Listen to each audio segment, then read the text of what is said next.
हिमाचल विधानसभा का बजट सत्र का तीसरा दिन शुरुआती प्रश्नकाल से शुरू हुआ। जैसे ही प्रश्नकाल समाप्त हुआ वैसे ही राज्यपाल के अभिभाषण पर चर्चा की गई, परंतु जैसे जैसे चर्चा आगे बढ़ती गई वैसे वैसे सदन का माहौल गरमाने लगा। विधानसभा में राज्यपाल के अभिभाषण पर चर्चा शुरू हुई। बीजेपी सदस्यों ने इस दौरान धारा 370 को समाप्त करने को ऐतिहासिक करार दिया। बीजेपी सदस्यों ने कहा कि नागरिकता संशोधन अधिनियम में किसी की नागरिकता नहीं छीनी जा रही है, बल्कि प्रताड़ितों को नागरिकता देने का इसमें प्रावधान है। वहीं विधायक राकेश पठानिया ने कहा कि विपक्ष हिमाचल की जनता को गुमराह कर रहा है। प्रदेश सरकार ने प्रदेश के लिए काफ़ी योजनाएं शुरू की है, जिससे हिमाचल की जनता को इसका काफ़ी लाभ पहुंचा है। वहीं दूसरी ओर विपक्ष नेता मुकेश अग्निहोत्री ने कड़े तेवर दिखाते हुए कहा कि बीजेपी ने प्रदेश की खस्ता हालत कर दी है। अग्निहोत्री ने आरोप लगाते हुए कहा कि पहले पूरा प्रदेश बेच दिया, अब शिक्षा का व्यापारीकरण शुरू कर दिया है। देखिए, आज मुकेश जी ने जिस तरीके से हाउस को मिसगाइड करने का प्रयास किया, जिस तरीके से उन्होंने हर विषय के ऊपर प्रदेश के सरकार को कटघरे में खड़े करने का प्रयास किया, इस तरीके का एक वातावरण खड़ा करने का प्रयास किया कि यहाँ पे हुआ ही कुछ नहीं। और जब हमने वही प्रश्न उनसे पूछे कि आपकी सरकार ने क्या किया था, और हमने बताया कि हमने क्या क्या किया है, किस किस स्कीम में कितना कितना पैसा आया, इन्होंने कहा कि आया कि नहीं, मैंने कहा मिला कि नहीं मिला, और उसका इनके पास कोई जवाब नहीं था। और इन्होंने अपने ही इंडस्ट्रियल एरिया के लिए लगभग जो एग्जैक्ट डाटा मेरे पास नहीं है, लगभग 30-35 करोड़ के बीच में क्या फिगर है जो इन्होंने अपने इंडस्ट्रियल एरिया के ऊपर खर्च किए। हमने तो पूरे ग्लोबल इंडस्ट्रियल मीट के ऊपर 22 करोड़ रुपये खर्च किए, और इनका डेलीगेशन तो विदेश में पहुंच भी नहीं पाया था, और हमने तो केवल एक, अब इसका रिजल्ट आए क्या है ये बात की बात, ये गर्व भविष्य के गर्व में छिपा हुआ है। पर हमने एक ईमानदार प्रयास किया, हमने ग्लोबल इंडस्ट्रियल मीट करके ये बताया कि हम वी आर सीरियस। हम ये जो टारगेट कोट कर रहे थे 1,90,000 का क्या होगा, हमने कहा हमें ये एक टारगेट लेके चलें कि हम 1,90,000 नौजवान को रोजगार देना चाहते हैं, इंडस्ट्रियलाइजेशन के माध्यम से देना चाहते हैं। हम एक अटेम्प्ट तो कर रहे हैं जी, हमें कोशिश तो कर रहे हैं नहीं। आपने तो किया ही कुछ नहीं, आपने तो केवल खाया और आपने तो केवल बेचा प्रदेश को। हम ये बताना का प्रयास कर रहे हैं, हम हॉर्टिकल्चर मिशन पे भी काम कर रहे हैं, हम हेल्थ पे भी काम कर रहे हैं, हम यूथ एंड स्पोर्ट्स पे भी काम कर रहे हैं, हम फॉरेस्ट पे काम कर रहे हैं, ट्रांसपोर्टेशन में हम एक एयर मेट्रो दिल्ली यहाँ लेके आना चाह रहे हैं शिमला के अंदर। हमारा प्रपोजल बिल्कुल फाइनल स्टेज पे 3,000 करोड़ का दिल्ली भारत सरकार के पास, एब्सोल्युटली लास्ट स्टेज। और मुझे उम्मीद है कि आने वाले 1-1.5 महीने के अंदर वो पूरी स्वीकृति यहाँ पे आ जाएगी। हिमाचल प्रदेश के 2 बड़े शहर उसमें कवर होंगे, धर्मशाला कवर होगा और शिमला कवर होगा। शिमला की सारी कंजेशन खत्म हो जाएगी। टूरिज्म के लिए हम एक नई पॉलिसी ड्राफ्ट करके लाए। पहली बार हमारी सरकार ने 50 करोड़ रुपया पहले बजट में, 70 करोड़ रुपया दूसरे बजट में जो है टूरिज्म के लिए दिया। आपने तो कभी एक फूटी कौड़ी भी नहीं टूरिज्म के लिए दी। हम तो टूरिज्म के लिए पैसा भी दे रहे हैं, एक नीति भी लेकर आए हैं और एक डेफिनेशन भी बना के लाए हैं, और हमारा विजन बहुत क्लियर है कि हम पर्यटन की दृष्टि में क्या करना चाह रहे हैं। हम हर डिपार्टमेंट में हमारा विजन बड़ा क्लियर है। हम हेल्थ में क्या करना चाह रहे हैं, हम इंफ्रास्ट्रक्चर में क्या करना चाह रहे हैं, और फॉरेन फंडिंग के ऊपर जो ये मिसगाइड करने का प्रयास कर रहे थे 2 साल में ही कांट एक्सपेक्ट कि हमारी सारी जो है फॉरेन फंडिंग जो है धरातल पे आ जाए। आफ्टर ऑल हमें पूरी डॉक्यूमेंटेशन तैयार करके पूरी मिशन के उनके मिशन के टीम्स यहाँ पे आ रही है। एक टीम तो आज भी धरातल पे शिमला में हिमाचल में घूम रही है, 2 टीमें पिछले 10-15 दिन पहले आगे गई हैं। हॉर्टिकल्चर मिशन के ऊपर हम बहुत जबरदस्त तरीके से काम कर रहे हैं। ये सब कार्य के ऊपर हमने उनको जवाब दिया, पर उसके बाद उनका कोई जवाब नहीं था। केवल बार बार ये बोल रहे थे आपकी शपथ कब हो रही है, आपका ये कब हो रहा है। दे आर नॉट सीरियस, प्रदेश को लेकर ये लोग बिल्कुल सीरियस नहीं है। मानसिकता तो बिल्कुल जो फेक डिग्री से ही बोल रहा है। सुबह प्रश्नकाल में भी फेक डिग्री का विषय उठाया, प्रश्नकाल शुरू नहीं हुआ था। एक फेक डिग्री 15 ऐसे कॉलेजेस हैं, यूनिवर्सिटीज हैं, किसी ने एक यूनानिमस कंप्लेंट भेजी है जिसमें ना नाम है ना पता है, ना उसका बंदे का पता है कि ये है कौन, किस प्रदेश का, कहाँ है। उसके बावजूद भी हमने उसका कॉन्सिक्वेंस लिया, हमने उसके ऊपर इंक्वायरी शुरू कर दी है।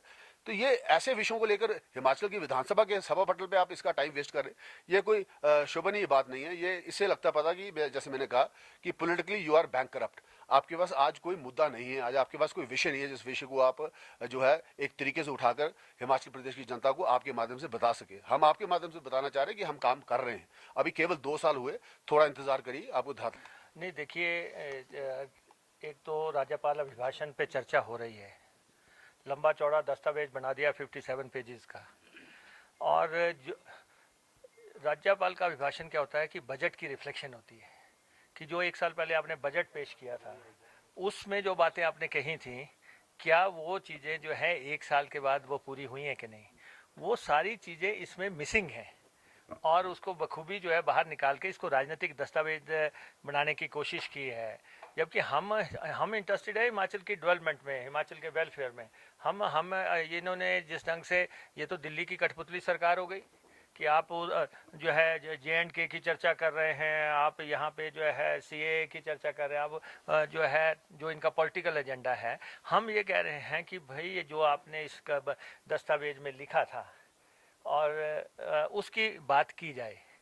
तो अब जैसे जो मसले हैं, जैसे 69 नेशनल हाईवे की बात थी, आप दस्तावेज में उसका जिक्र ही नहीं है कि 65,000 करोड़ के नेशनल हाईवे बनने थे, कहाँ चले गए। दस्तावेज में इस बात का जिक्र ही नहीं है कि आपने जो 4 लेन्स बनाने थे वो कहाँ चले गए। दस्तावेज में इस बात का जिक्र ही नहीं है जो 4 गुना मुआवजा देना था, है उसकी कहीं कोई बात ही नहीं है। फिर आपने कहा था रेल लाइन बनाएंगे, तो उस रेल लाइन का कोई खुलासा नहीं है। ऊना से हमीरपुर रेल लाइन जो है सेंटर ने कहा है कि 5400 करोड़ या 5200 करोड़ से बननी है, तो उसका जो है 50% हिमाचल को देना आपने इनकार कर दिया। इसका मतलब वो रेल लाइन भी नहीं बनेगी। इसके बाद जो मंडी का हवाई अड्डा है उसमें आपने अब कह दिया है कि जी आपने मान लिया कि आपके पास कहीं से भी कोई सैंक्शन नहीं है, ना आपके पास फाइनेंस कमीशन से सैंक्शन है, ना आपके पास जो है कोई फंडिंग एजेंसी है या फाइनेंस मिनिस्ट्री से सैंक्शन है, ना डिफेंस मिनिस्ट्री, कहीं से कोई सैंक्शन नहीं है।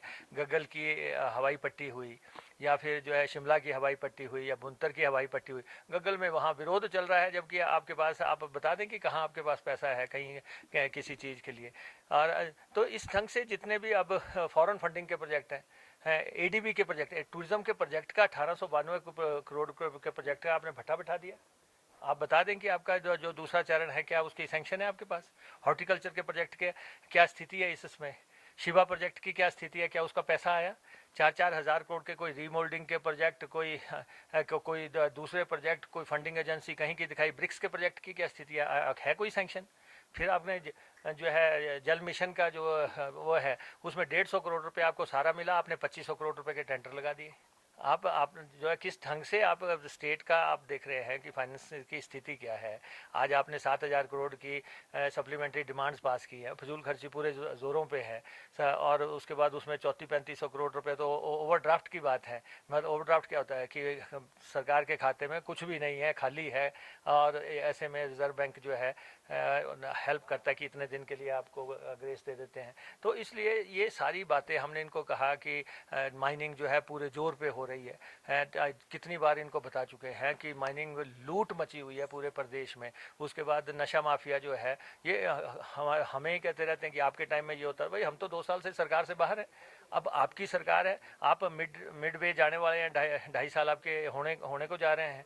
तो आप जो है देखो 1924 लोग जेलों में है, जेल भरे पड़े हैं, 85 तो के आसपास लेडीज़ जो है पकड़ी गई हैं। अगर स्टेट में लेडीज़ ये चिट्टे के कारोबार में इन्वॉल्व हो गई हैं या कोरियर से आ रहा है, तो जो स्थिति है तो उसको निपटने के लिए आपके पुख्ता बन, सिर्फ ये थोड़ी मैराथन लगा दो और अब जो है निक्कर डाल दो और T-शर्ट डाल दो और एक रेस लगा दो और नशा खत्म।